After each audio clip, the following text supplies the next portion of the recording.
Hi friends, I am back again with a new video. दोस्तों, आज की video एक काफ़ी बड़े अंतराल के बाद, after a big time gap, I am coming with a video. And आज की वीडियो का टॉपिक थोड़ा कंटेम्पररी है and this is something which is related to whatever is happening around these days. Very recently हमने बॉलीवुड के एक बहुत ही बेहतरीन सितारे को खो दिया, जिन्होंने कहा जाता है कि दबाव में आके या कुछ कठिन परिस्थितियों के वश में आकर के अपने ज़िंदगी को ख़त्म करने का फैसला किया। दोस्तों, आज इंडस्ट्री में, आज दुनिया में बहुत सारी बातें हो रही हैं। कोई नेपोटिज्म की बात करता है, कोई रेसिज्म की बात करता है, कोई फेवरेटिज्म की बात करता है। ये सारी बातें हो रही हैं, but fact of the matter is that क्या हम सबको इन सारी चीज़ों की समझ है? ये बहुत मायने रखता है। अधिकतर लोग, ज़्यादातर लोग सुनी सुनाई बातों पे विश्वास करते हैं, सुनी सुनाई बातों पे उनके पीछे जाने लगते हैं और समझने की कोशिश बहुत कम लोग करते हैं। दोस्तों, रेसिज्म, नेपोटिज्म या फेवरेटिज्म, इन सब की अगर हम बात करें, क्या ये चीज़ें नई हैं? क्या ये पहले नहीं थी? ये शुरू से हैं, प्रकृति की शुरुआत से हैं। अगर मैं 7000 साल पीछे चला जाऊं, 7500 साल पीछे चला जाऊं, तो क्या भगवान रामचंद्र जी के साथ अविश्वास नहीं हुआ था? क्या उनके साथ नाइंसाफी नहीं हुई थी? क्या उन्हें 14 साल के लिए वनवास पे भेजने की वजह नाइंसाफी नहीं थी? क्या फेवरेटिज्म वहां नहीं था? क्या माता सीता का जब हरण हुआ तो क्या भगवान रामचंद्र जी की मनस्थिति बहुत अच्छी रही होगी? क्या उन्हें डिप्रेशन नहीं आया होगा? अगर मैं 5000 साल पीछे चला जाऊं, तो क्या पांडवों के साथ नाइंसाफी नहीं हुई थी? क्या उनके साथ बहुत ज़्यादा घोर पाप नहीं हुआ था? क्या उनके साथ सब कुछ बहुत अच्छा हुआ था? अगर मैं आपका ध्यान आकर्षित करना चाहूं, तो मैं आपको यह बताना चाहूंगा, भरा पूरा राज उनसे छीन लिया गया था। Even though they were descendants of a king, still they faced challenges which were of a different level. वनवास में उनका अधिकतम जीवन गया अपनी मां के साथ, अपनी माता के साथ।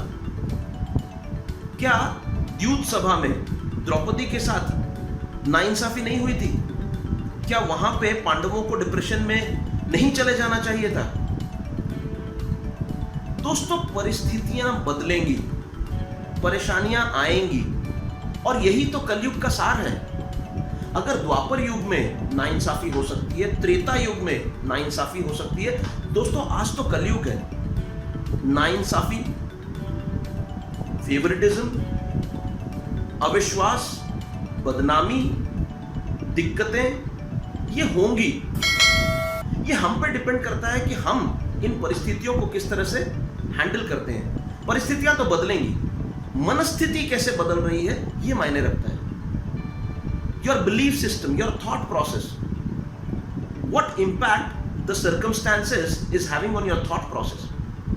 क्या परिस्थितियों की वजह से आपने अपने बिलीफ सिस्टम में नेगेटिविटी को जगह दे दी है, या आपने पांडवों की तरह फाइट बैक करने का सोचा और जीत हासिल की, राज को वापस प्राप्त किया, न कि डिप्रेशन में जाकर के अपनी जिंदगी को अंत कर लिया? दोस्तों, ये जिंदगी भगवान ने हमें किसी मकसद से दी है, किसी कारण से दी है। हमें कोई हक नहीं बनता कि हम इसको बस ऐसे ही खत्म कर दें। मेरा ये मानना है, जो लोग जिंदगी को किसी एक वजह से, किसी एक रिश्ते की वजह से, किसी एक एपिसोड की वजह से जिंदगी को खत्म करते हैं, वो लोग बहुत स्वार्थी होते हैं। क्योंकि आपकी जिंदगी पे क्या सिर्फ आप ही का हक है? क्या आपकी माँ का हक नहीं है? क्या आपके पिता का हक नहीं है? क्या बेटे का हक नहीं है? क्या आपकी बेटी का हक नहीं है? क्या आपकी वाइफ का हक नहीं है? इन सब का हक है, क्योंकि ये लोग आपको देखते हुए अपने जीवन को जी रहे हैं। क्या आपकी सोसाइटी का आप पे कोई हक नहीं है? जिस सोसाइटी ने आज आपको पाल पोस करके एक काबिल इंसान बनाया, आपकी कुछ जिम्मेदारी तो उस सोसाइटी की तरफ भी बनती है। अगर आप अपने जिंदगी को अब्रप्टली बंद करते हैं या खत्म करते हैं या अंत करते हैं, आपने सिर्फ यह सिद्ध किया कि आप कमजोर हैं और आप स्वार्थी हैं। दोस्तों, परेशानियां आएंगी, दिक्कतें आएंगी, प्रॉब्लम्स आएंगी, हम उनको कैसे हैंडल करते हैं, हमारी मनस्थिति पे उसका क्या असर हो रहा है, ये मायने रखता है। आज अपने वॉलेट के अंदर अपने परिवार की, अपने बेटे की, बेटी की, माता की, पिता की या अपने वाइफ की एक फोटो रखें और दिन में एक बार उनको देख लें और ये एहसास करने की कोशिश करें कि क्या अपेक्षाएं इन्होंने रखी हैं मुझसे। जिस बेटे को मैं इस दुनिया में लेके आया, क्या उसको एक अच्छा इंसान बनाना मेरी जिम्मेदारी नहीं है? और मैं अगर चला जाऊं तो उसका क्या होगा? जिस वाइफ को मैं किसी दूसरे परिवार से उठा करके अपने परिवार में लेकर के आता हूं, रिश्ता बनाता हूं, क्या उसकी तरफ मेरी कोई जिम्मेदारी नहीं है? मैं अगर चला जाता हूं तो उसका क्या होगा? जिस माता पिता ने मुझे पाल पोस करके एक काबिल इंसान बनाया, क्या उनकी मुझसे कोई आकांक्षाएं, कुछ अपेक्षाएं नहीं है? मैं अगर चला जाता हूं तो वो किसको देख के जिएंगे? दोस्तों, प्रॉब्लम्स रहेंगी, दिक्कतें रहेंगी, आप इनको कैसे हैंडल करते हैं वो मायने रखता है। इन हालातों को देखते हुए ये वीडियो बनाने की मैंने सोची। मुझे ऐसा लगता है कि इस वीडियो के माध्यम से अगर मैं एक भी परिवार को टच कर जाता हूं या एक भी जीवन को टच कर जाता हूं, मुझे लगेगा कि मेरी मेहनत सार्थक हुई।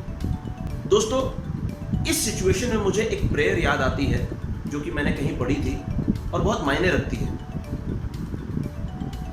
पहली पंक्ति उसकी कुछ ऐसे है, भगवान मुझे समझ देना कि जो मैं बदल नहीं सकता उसे मैं स्वीकार कर लूं। आई रिपीट, भगवान मुझे समझ देना कि जो मैं बदल नहीं सकता उसे मैं स्वीकार कर लूं।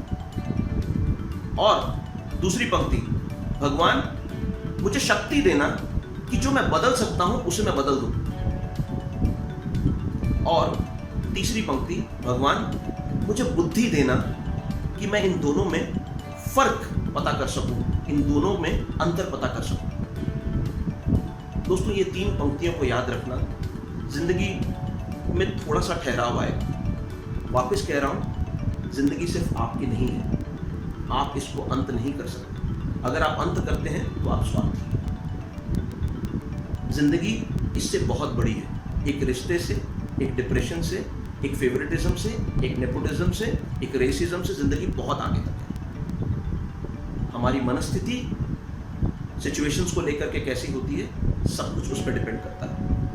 दोस्तों, आशा करता हूँ ये वीडियो पसंद आई होगी। अगर आपको ऐसा लगे कि इस वीडियो के माध्यम से किसी की ज़िंदगी में थोड़ा सा बदलाव लाया जा सकता है, लाइक एंड शेयर ज़रूर कीजिएगा। God bless you and have a happy life ahead.